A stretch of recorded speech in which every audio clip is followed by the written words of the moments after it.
राधे राधे। जिंदगी का सफर चैनल में आपका स्वागत है। 70 वर्षीय रामनाथ जी एक कमरे में पड़े हुए थे। तभी कमरे में उनकी बड़ी बहू खाना लेकर आ जाती है। बहू ससुर के पास थाली रख देती है। रामनाथ जी का ध्यान खाने में हो जाता है। तभी पीछे रखी हुई अलमारी की तरफ बड़ी बहू बढ़ जाती है। रामनाथ जी बहू की तरफ देखकर कहते हैं, बहू उस अलमारी में हाथ मत लगाना। गुस्से से बड़ी बहू कहने लगती है, बाबूजी इस अलमारी में ऐसा क्या छुपा कर रखा है जो हम दोनों भाइयों के बीच में हिस्सा बंटने के बाद भी आपने इस अलमारी को नहीं खोला। सारी संपत्ति का बंटवारा तो कर दिया, लेकिन इस अलमारी में ऐसा क्या है जो आपने अपने दोनों बेटों के संपत्ति बंटवारे के समय भी इस अलमारी को नहीं खोला। बाबूजी आप कहते क्यों नहीं? इस अलमारी में आपने कीमती जेवर और पैसे छुपाकर अपनी बेटी के लिए रखा है। बड़ी बहू की आवाज इतनी ऊंची थी कि घर में सबको सुनाई दे रही थी। अब तक छोटी बहू और रामनाथ जी की बेटी, जो कि शादीशुदा थी और अपने ससुराल में सुखपूर्वक रहा करती थी, लेकिन वह अपने पिताजी से मिलने आई थी। वह भी कमरे में पहुंच गई थी। जब बातें बढ़ने लगी तो दोनों बेटे भी कमरे में आ गए। अब बेटी ने कहा, बाबूजी आप दिखा क्यों नहीं देते इस अलमारी में क्या है? बाबूजी मेरा इतना बड़ा अपमान हो रहा। मैंने कभी आपकी संपत्ति या आपके घर में कोई लालच नहीं किया। बाबूजी ने कहा, यदि इतनी बड़ी जिदी है तो लाओ अलमारी की चाबी, आज मैं खोलकर दिखा ही देता हूँ। कुछ समय पहले की बात है। रामनाथ जी अपने ही गांव में बहुत बड़े जमींदार हुआ करते थे। रामनाथ जी के यहाँ कई मजदूर काम करते थे। खेतों में कई किसान लगे रहा करते थे। खेती बाड़ी सब कुछ था। और उनकी पत्नी गांव में बहुत ही प्रतिष्ठित महिला थी। सब लोग उन्हें जमींदारिन कहकर बुलाया करते थे। कहो तो रामनाथ जी एक जमींदार की तरह हुआ करते थे। ग्राम पंचायत की बैठक में उनकी बात को सर्वोपरि माना जाता था। भले ही वह गांव के सरपंच नहीं थे, लेकिन सरपंच भी उन्हें अपनी बराबरी में बैठाया करते थे और रामनाथ जी का निर्णय भी मान्य हुआ करता था। आज वही रामनाथ जी के दो बेटे अजय और विजय और एक बेटी संगीता। संगीता को उन्होंने जमींदार के घर ही ब्याहा था। संगीता के घर में धन संपत्ति की कोई कमी नहीं थी। दोनों बेटे अजय और विजय को भी रामनाथ जी ने खूब पढ़ाया लिखाया। बड़ा बेटा इंजीनियर बन गया था, तो वहीं छोटा बेटा भी एक स्कूल में मास्टर बन गया था। दोनों बेटों को अच्छी नौकरी भी मिल गई थी। रामनाथ जी अपने घर गृहस्थी से बहुत खुश थे। दोनों बेटों की रामनाथ जी शादी भी कर दिए। रामनाथ जी की पत्नी घर में दो दो बहुएं आने के बाद अपने आप को बहुत खुश नसीब समझा करती थी और कुछ समय तक घर में बहुत अच्छा माहौल भी बना रहा। दोनों बहुएं सुबह शाम अपने सास ससुर की सेवा या उनसे पूछे बिना घर के कोई काम नहीं करती थी। अजय और विजय दोनों अपने पिता के बहुत आज्ञाकारी बेटे थे। बहन भी जब घर पर आती थी तो उसको भी खूब लाड प्यार देते थे। ढेर सारी विदाई यहाँ से जाती थी। दोनों भाई और बहन में बहुत प्यार था। वह घर किसी स्वर्ग से कम नहीं था। रामनाथ जी अपने सौभाग्य पर बहुत खुश हुआ करते थे। समय गुजरता गया। धीरे धीरे रामनाथ जी और उनकी पत्नी गीता जी दोनों कमजोर होने लगे। गीता जी को तो घुटने और कमर का दर्द भी पकड़ लिया था। रामनाथ जी अपनी पत्नी के पीछे बहुत पैसा खर्चा करते। बड़ी बड़ी हॉस्पिटलों में उनका चेकअप करवाते, उनको दवाइयां लेकर देते। अभी भी उनके पास पैसों की कमी नहीं थी। वह अपनी पत्नी के पास यही कहते कि तुम चिंता मत करो, मैं तुम्हारे पीछे सारी दौलत खर्च कर दूंगा, लेकिन तुम्हें कुछ होने नहीं दूंगा। वह अपनी पत्नी को इतना प्यार जो करते थे, लेकिन उनकी पत्नी की तबीयत सुधरने की बजाय बिगड़ती जाती थी। रामनाथ जी हड़बड़ाहट में अपनी पत्नी को कई डॉक्टरों के पास ले जाकर दिखाए। कई डॉक्टरों की दवाइयां बदले। वह अपनी पत्नी के लिए इंतजार नहीं कर पा रहे थे कि एक ही डॉक्टर की दवाइयां 2 महीने 3 महीने तक खिलाए। शायद इसकी वजह से भी उनकी तबीयत ज्यादा बिगड़ती जा रही थी। और एक दिन ऐसा समय आया कि रात को जब घर से निकलकर हॉस्पिटल की तरफ ले जा रहे थे, तभी रास्ते में ही उनकी मौत हो गई। रामनाथ जी की तो मानो दुनिया ही उजड़ गई। स्वर्ग जैसे घर में अब उन्हें वीरान सा लगने लगा था। पत्नी के जाने के बाद घर के सारे माहौल बदल से गए थे। अब घर में राज हो गया था बड़ी बहू का। बड़ी बहू जब घर की मालकिन बनी, घर संभालने लगी। छोटी बहू को कुछ भी ऑर्डर देती, धीरे धीरे वह बात जवाब करने लगती। दीदी, आप इस घर की मालकिन नहीं हो, इस घर की सास नहीं हो, मेरे ऊपर ज्यादा आदेश मत दिया करो। अब दोनों जेठानी और देवरानी में छोटी छोटी बातों पर तनाव हो जाता। देवरानी को ईर्ष्या होने लगी थी, जलन होती थी कि मैं इनकी कोई नौकरानी नहीं हूँ, यह भी इस घर की बहू है और मैं भी, तो मैं इनके दिए हुए आदेश पर काम क्यों करूं? यह मेरी सास तो नहीं है। अब घर के ही छोटे छोटे कामों पर एक दूसरे के बीच में झगड़ा होने लगा था। यह झगड़ा धीरे धीरे पतियों की तरफ भी बढ़ता गया। रात को जब दोनों के पति आते, दोनों घर की बातें अपने अपने पति को बताती थी। स्वाभाविक है, शादीशुदा लोग अपनी पत्नी का ही सुनते हैं। अब दोनों भाइयों के बीच में भी कहासुनी होने लगी थी। फिर एक दिन छोटे भाई ने ही कहा कि मुझे मेरी संपत्ति का हिस्सा दे दो, मैं अपना बेचकर शहर में जाकर रहूंगा। यह सुन तो रामनाथ जी का मुंह खुला रह गया। जिस घर को मेरी पत्नी ने स्वर्ग जैसा सजाया था, उस घर को बेचकर तुम शहर में जाओगे रहने? बड़े बेटे और बहू ने कहा, पिताजी, इसमें क्या बुराई है? हर घर में भाई भाई में हिस्सा बंटता है। यदि वह अपना हिस्सा लेकर शहर जाना चाहता है तो आप उसे दे दो। अब हम भी साथ में नहीं रहना चाहते। बड़ी बहू और बेटे का भी यह फैसला सुनकर रामनाथ जी के लिए बहुत बड़ा सदमा था, लेकिन वह करते क्या? उन्होंने घर और बाकी प्रॉपर्टी को दो हिस्सों में बांट दिया। अब रामनाथ जी के हिस्से में आया एक गौशाला वाला घर, जिसमें कभी रामनाथ जी की पत्नी एक गाय को रखा करती थी। उसी घर को साफ करवा कर रामनाथ जी की एक खाट, एक पुरानी अलमारी और उनका तकिया बिस्तर ले जाकर रखवा दिया गया। और जो बड़े बड़े घर, बड़ा आंगन, दलान, सारी चीजें था, वह दोनों बहू और बेटों में आधा आधा बट गया था। रामनाथ जी अब बाजू के कमरे में रहने लगे थे।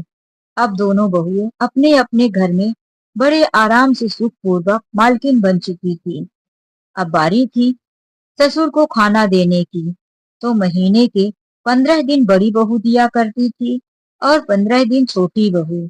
बट गए थे दो हिस्सों में रामनाथ जी के पेट और उनकी भूख। जब बड़ी बहू का मन होता तो ससुर को खाना डालकर चली आती, जैसे कोई कुत्ते को खाना देकर आता था। घर के अंदर अपना अच्छा अच्छा पकवान बनाते और खाते। कल ही की तो बात है, घर में बहुत अच्छे अच्छे पकवान बने हुए थे। घर के अंदर से घी की खुशबू रामनाथ जी के नाक तक पहुंच रही थी। यह खुशबू उन्हें भूख से और भी बेचैन कर रही थी। रामनाथ जी बार बार बड़ी बहू के दरवाजे की तरफ आकर देखकर चले जाते। कब सब लोग खा लेंगे तो बड़ी बहू मुझे भी खाना लाकर देगी। देखते ही देखते दोपहर के 3 बज चुके थे। अभी तक बड़ी बहू खाना लेकर नहीं आई। रामनाथ जी इंतजार करके थक चुके थे।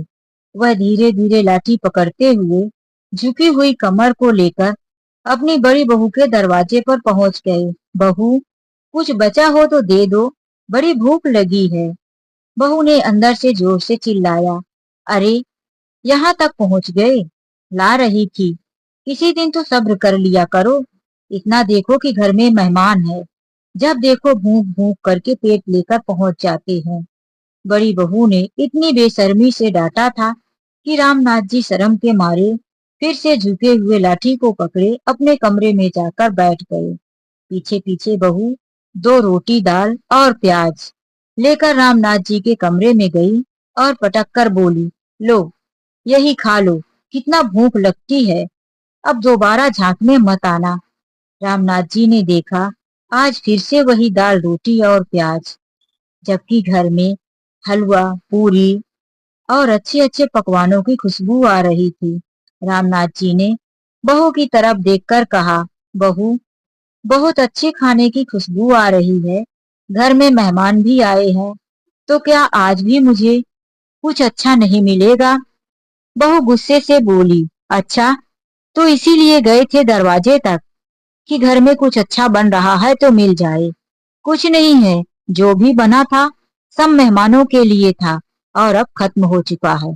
कुछ नहीं है, ये खाना हो तो खाओ, नहीं तो मैं यह थाली भी उठाकर ले जाती हूँ। रामनाथ जी ने थाली को ऐसे दोनों हाथ से पकड़ा कि जैसे बहू अभी छीनने ही वाली हो।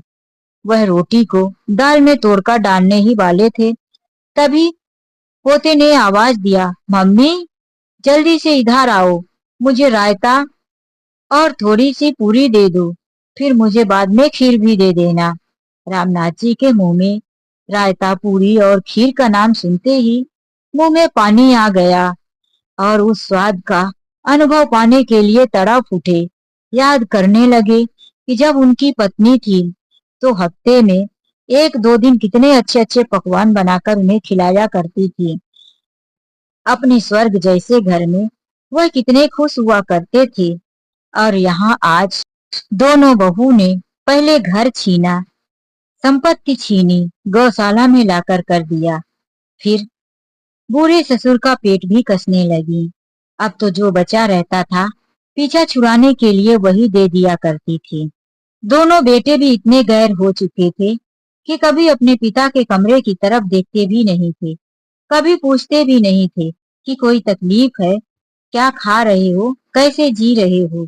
रामनाथ जी सोच सोचकर काफी दुखी हुआ करते थे। एक उनकी बेटी थी जो कभी कभी पिता से मिलने आया करती थी और वह अपने पिता के दर्द को महसूस करके बहुत दुखी हुआ करती थी। कहती भी थी कि पापा यह आप क्या कर रहे हो, आखिर आप कोई फैसला क्यों नहीं लेते, कब तक ऐसे सहते रहोगे। पापा आप अपना मुंह क्यों नहीं खोलते, आप अपनी मेहनत की सारी कमाई इन दोनों बेटों के नाम कर दिया, आधा आधा हिस्सा बांट दिया, अपने लिए कुछ नहीं रखा। आखिर आप सच्चाई बताते क्यों नहीं पापा। बेटी के मुंह पर हाथ रख देते और कहते, बेटी तू इस राज को कभी नहीं खोलेगी, तू मुझे वचन दे, मैं तुझे तेरी मरी हुई माँ की कसम देता हूँ बेटी, तू इस राज को राज ही रहने देगी। मैं इस राज को अपने सीने में दफन करके चला जाऊंगा, लेकिन राज से पर्दा नहीं उठने दूंगा। अपनी बेटी को तो वचन दे दिए थे, इसीलिए बेटी भी कुछ नहीं कह पाती थी। अपने पिता के लिए रोती और कभी कहती, पापा मेरे साथ चलो, मैं वहां आपकी देखभाल कर लूंगी। रामनाथ जी ने कह दिया, बेटी मैं नहीं जाऊंगा, मैं हमेशा इज्जत और मान सम्मान से जिया, अपने लिए यह एक छोटा सा गौशाला ही सही, लेकिन अपने घर में तो हूँ। बेटी के घर में जाकर दुनिया को क्या मुंह दिखाऊंगा और फिर भगवान को क्या कहूंगा कि सारी संपत्ति दोनों बेटों में बंटवारा करके बेटी के पास बोझ बनकर रहा। नहीं बेटी नहीं, तू मेरी चिंता मत किया कर, मैं तो अपने नसीब का ही भोग रहा हूँ, तू अपने घर में सुख पूर्वक रहा कर। अपने पिता की ऐसी बातें सुनकर भी बेटी का हृदय कांप जाता था, लेकिन करती भी क्या। पिता ने जो वचन ले लिया था, मरी हुई माँ की कसम दिया था, वह अपनी माँ की कसम कैसे तोड़ सकती थी। आज वह अपने पिताजी को देखने ही आई थी, लेकिन दोनों भाभियां अपनी शादीशुदा ननद को मान सम्मान नहीं देती थी। उसे देखते ही वह जलन के मारे कहती कि आ गई पिता की लाडली, जरूर कुछ न कुछ लेने आई होगी।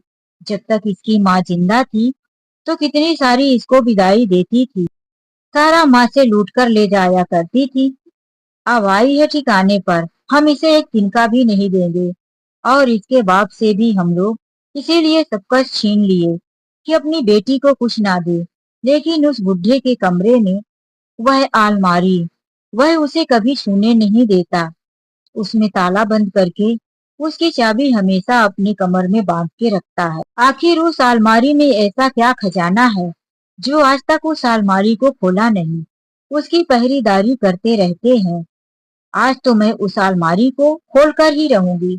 बड़ी बहू काफी सोच विचार कर जब ससुर को खाना देने गई तो अलमारी की तरफ बढ़ी कि आज इस अलमारी को मैं खोलकर ही रहूंगी, लेकिन ससुर ने उस अलमारी को खोलने से रोक दिया और फिर बड़ी बहू के अंदर भरा हुआ गुस्सा आज बाहर निकल आया। घर में बेटी भी थी, सबके सामने वह चिल्लाकर कहने लगी और चिल्ला चिल्ला कर सबको कमरे में इकट्ठा कर लिया। अब यह बात बेटी से बर्दाश्त नहीं हो रही थी। उसने कह दिया, पापा, मुझे तो आपने बचनों में बांध रखा है, लेकिन आप अपने जीते इसका फैसला कर दो। दिखा दो आज अलमारी में कि आपने क्या रखा है। अब इतना माहौल बिगड़ चुका था। रामनाथ जी आत्मग्लानि से भर चुके थे कि आज मैंने अपनी बेटी को भी शर्मिंदा होते देखा है। अगर मैं इस अलमारी को नहीं खोलता तो हर पल इस अलमारी को लेकर मेरी बेटी को शर्मिंदा होना पड़ेगा। उन्होंने चाबी निकाली और बड़ी बहू की तरफ फेंक दिया। बड़ी बहू बड़ी जल्दी चाबी पकड़कर उस अलमारी को खोलने लगी। जैसे ही अलमारी का ताला खुला तो अलमारी एकदम से खाली पड़ी थी। उसमें एक फोटो थी और एक पेपर। वह पेपर को निकाली और फोटो फोटो में दो छोटे छोटे बच्चे थे। फिर उसी में एक लिफाफा था। उस लिफाफे को खोलकर उसने अपने पति की तरफ बढ़ा दिया। लो, पढ़ो इसमें कौन सी प्रॉपर्टी का पेपर जो तुम्हारे पिता ने छुपा कर रखा है। उस पेपर को बड़ा बेटा पढ़ने लगा। दोनों बहुएं और छोटा भाई भी कान लगाकर सुनने लगा। पिता की नजरें झुकी हुई थी, वहीं बहन की आंखों में आंसू था। उस पेपर को जब उन्होंने गौर से पढ़ा तो उसमें लिखा था कि मैं रामनाथ और मेरी पत्नी, हम दोनों मिलकर इन दो मासूम बच्चों को गोद ले रहा हूँ। आज से यह मेरी औलाद हुई। मेरी संपत्ति, मेरे जीवन, मेरे हर एक खून के कतरे पर इन दोनों बच्चों का पूर्ण रूप से अधिकार है। यह पेपर पढ़ते ही वहां एक पल के लिए सन्नाटा छा गया। फिर जल्दी से दूसरे लिफाफे को खोले जिसमें दो मासूम गरीब बच्चों की फोटो थी। उनके पहनावे और चेहरे से ही दिख रहा था कि वह बच्चे गरीब और अनाथ की तरह थे।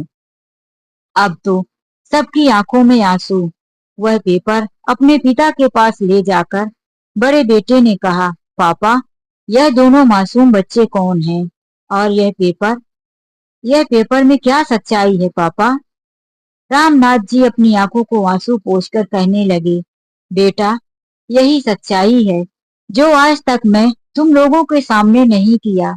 मरते मरते तुम्हारी माँ ने मुझसे वचन लिया था कि वह कभी इस सच्चाई को ना खोले, लेकिन तुम्हारी पत्नी और तुम लोगों ने इतना शक किया कि मुझे सच्चाई उगलने पर मजबूर कर दिया, वरना मैं तो अपने जीते जी अपनी पत्नी के दिए हुए वचन को नहीं तोड़ता और ना ही यह राज तुम लोगों के सामने आने देता। मेरी शादी को होके 10 साल गुजर गए थे। मेरी पत्नी को भगवान ने कोई औलाद नहीं दिया। हम लोग काफी परेशान रहने लगे थे और इसी लालच में हम दोनों पति पत्नी रोज मंदिर जाया करते थे। एक दिन हम दोनों मंदिर गए। मंदिर से जैसे ही सीढ़ियां उतरकर आने लगे तो सीढ़ियों में तुम दोनों बैठे थे।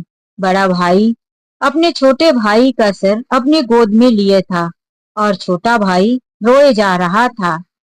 यह देखकर मेरी पत्नी को दया आ गई। उसने बैठकर तुम दोनों के पास खूब प्यार किया। तुम्हारे छोटे भाई यानी विजय विजय को काफी बुखार था। मेरी पत्नी ने पुजारी जी से पूछा, पुजारी जी, यह बच्चे किसके हैं? यह छोटा बच्चा तो बीमार है और यह इतना छोटा मासूम इसका बड़ा भाई इसे संभाल रहा है। पुजारी जी कहने लगे, बहू रानी, यह दोनों बच्चे उधर रोड पर बैठे थे, काफी भूखे प्यासे थे। कोई इन्हें लाकर मंदिर पर छोड़ गया है।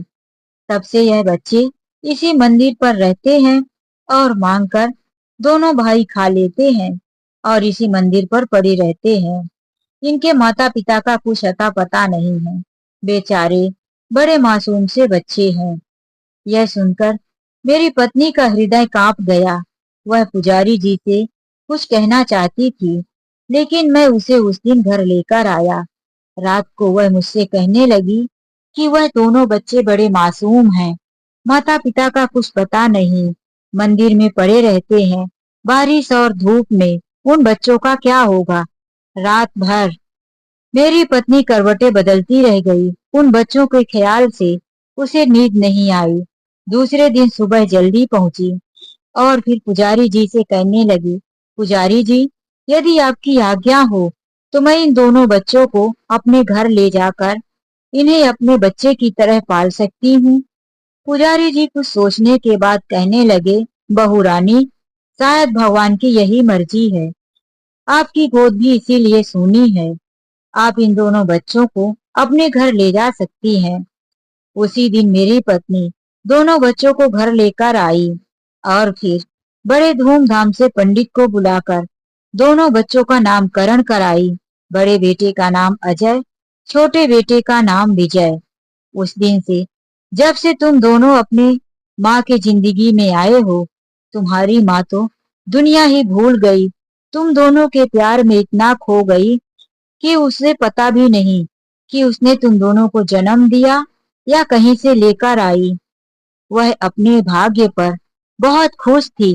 भले ही उसने अपनी कोख से जन्म नहीं दिया, लेकिन तुम दोनों को बहुत प्यार किया।